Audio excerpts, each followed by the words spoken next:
here at the week ahead. The Africa Economic Conference is underway in Gaborone, Botswana. The three-day event is a collaboration between the bank, the UN Economic Commission for Africa and the UN Development Programme.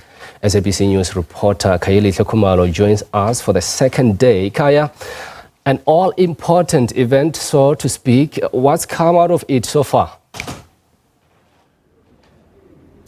Well, undoubtedly, Makhetla, a very important session here for day two. A plethora of issues being discussed by the participants, really looking at these challenges facing the African continent, but also exploring the solutions. For example, tackling a myriad of issues from climate change to issues around the pockets of conflicts and many others as well. They're looking at the geopolitical tension thereof and the impact for the African continent. But joining us now is Miss Eunice Kamwendo, of course, with the UN Economic Commission, Regional Director here in Southern Africa. So once again, ma'am, let's look at day two. Obviously, we're edging close to day three, where we're expecting the outcomes. But so far, what do you make of the main issues that have come to the fore?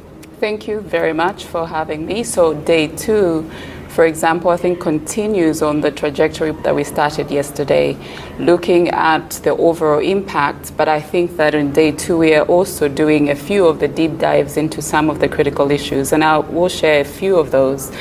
In the morning, there were a lot of discussions around the impact, the role, for example, of the private sector, because as you know, in terms of the theme of the conference is around uncertainties and so on.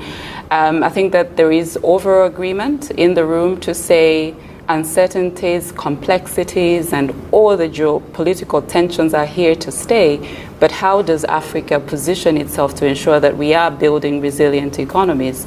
So from that perspective, this morning was a lot more discussions around how do we go back to fundamentals, as in Africa to really start building its economic base in more stronger terms, because it is a fundamental. Because if you look at economic base, private sector development, and so on, these are things that are actually linking to financing. So the challenges that we have in terms of liquidity crisis in the continent and the sub-region also for Southern Africa, if I may speak to that, those are some of the challenges, except for South Africa, for example, in the sub-region, which is relatively well-developed, industrialized. The rest of the other countries in the sub-regions are not. And therefore, the need to ensure that we are incentivizing private sector development to be able to have the financing that we need, but also build the resilience that we need. So a lot of discussions from that perspective, and same thing in terms of, just being very, very well prepared to respond to some of the shocks that we're getting. Again, we are actually also just coming out for another conference, which is very related to this for Southern Africa, which was focusing on energy deficits in the Southern African region. Was it a complete surprise? Maybe not, especially seeing South Africa grappling with that.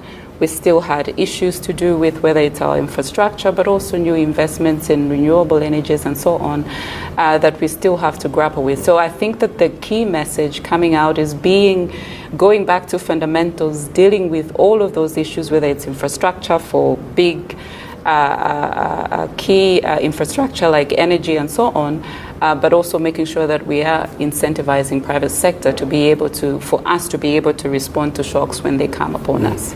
And maybe just before I let you go, Ms. Kamwendo, what about the support for the member states in terms of the Sustainable Development Goals? 2030 is coming pretty soon, so time is of the essence in terms of making sure that we see the attainment of these all-important goals. So this is, again, the tension. I think from the UN side, the Sustainable Development Goals continue to be the key development agenda for ourselves and for the member states that we support. And precisely because, when you look at the Sustainable Development Goals and the way they were developed, they're actually looking across not only in silos, but, economic development, social development, but also environmental development, which are all, and that's what, in an integrated way, that's what, if we look at all those pieces and ensure that member states are effectively implementing the Sustainable Development Goals in that way, then we will also will be in a position to not only transform our economies, but also make sure that they're resilient. Now, yes, 2030 is not too far from now. And if you look at the statistics, I think globally, we're only at 17%.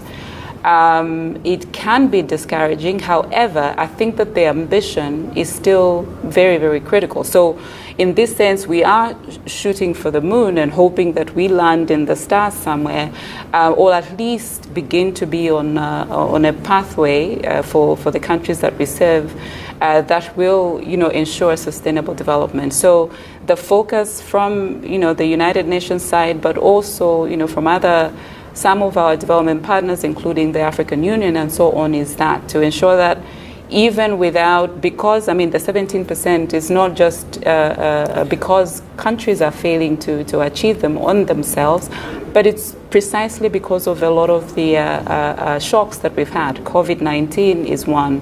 The wars that we're facing across Europe, whether it's Russia, Ukraine, now it's Israel, Palestine, and others, are part of the conversation, including environmental reversals that we're seeing, especially in this region as well. All right. Ms. Kamwendo, thank you so much indeed for your time. Of course, she is with the United Nations Economic Commission for Africa. So, really plethora of issues being explored here in Gaborone. So, with that, back to you in Johannesburg. Kaya, thank you. That was our reporter Khayelihle Khumalo in Gaborone, Botswana.